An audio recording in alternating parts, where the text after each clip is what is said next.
Hello everyone. हमने हमारे पिछले वीडियोस में सीखा बजटिंग एंड सेविंग्स। अब बारी है सीखने की कि वो सेविंग्स को कैसे इन्वेस्ट करें।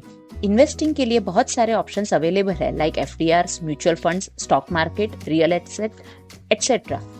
अगले कुछ वीडियोस में हम टर्न बाय टर्न सबके बारे में सीखेंगे।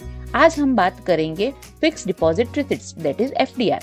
चलिए जानते हैं एफडीआर क्या है। जब आप अपनी सेविंग्स नियत किए गए समय के लिए और नियत किए गए इंटरेस्ट रेट के साथ बैंक में रखते हो, वो एफडीआर कहलाता है। जो लोगों को ज्यादा रिस्क नहीं लेना और नियत रिटर्न चाहिए, उनके लिए एफडीआर बहुत ही सही ऑप्शन है। एफडीआर की कुछ विशेषताएं: गारंटीड रिटर्न्स। एक बार आपने इन्वेस्टमेंट कर दी तब इंटरेस्ट रेट तय हो जाता है। मार्केट में कोई भी फ्लक्चुएशन आए, ये इंटरेस्ट रेट चेंज नहीं होता। आपको पहले से पता होता है कि आपको कितना इंटरेस्ट मिलेगा। Flexible tenure. आप अपने हिसाब से समय डिसाइड कर सकते हो, 7 दिन से लेके 10 साल तक। Safe investment. एफडीआर को स्टॉक मार्केट से कोई लेना देना नहीं है, सो ये लो रिस्क में आता है और कंजर्वेटिव इन्वेस्टर्स के लिए सही ऑप्शन है। Insurance coverage. हर एक डिपॉजिटर को मूल रकम और इंटरेस्ट मिलाकर ₹5 लाख तक इंश्योरेंस रहता है, जो एक एक्स्ट्रा सिक्योरिटी देता है।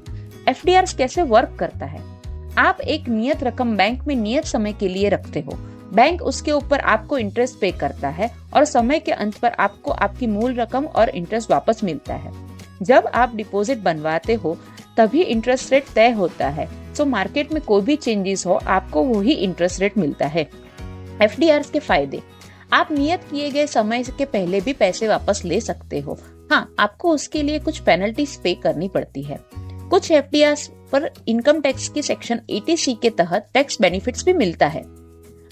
आप अपने हिसाब से इंटरेस्ट मंथली, क्वार्टरली या मैच्योरिटी पर ले सकते हो।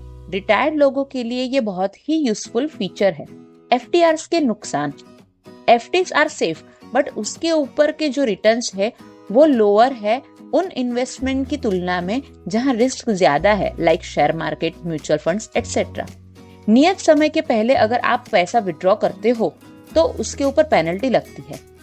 जैसे कि हमने पहले भी बात की कि इंटरेस्ट रेट पहले से ही तय होता है, सो जब मार्केट रेट ऊपर जाता है तो आपको उसका फायदा नहीं मिलता। महंगाई जिस हिसाब से बढ़ रही है, वैसे एफडी इंटरेस्ट रेट नहीं बढ़ता, जो कि हमारे सेविंग्स की रियल वैल्यू को अफेक्ट करता है। एफडीज वो लोगों के लिए सही ऑप्शन है जो सेफ्टी और स्टेबिलिटी को प्राधान्य देते हैं, पर अगर आपको हायर रिटर्न्स चाहिए तो आपको अदर ऑप्शंस के बारे में भी सोचना चाहिए। If you found this helpful, please like, subscribe and leave a comment with any question or topics you would like us to cover next. Thank you.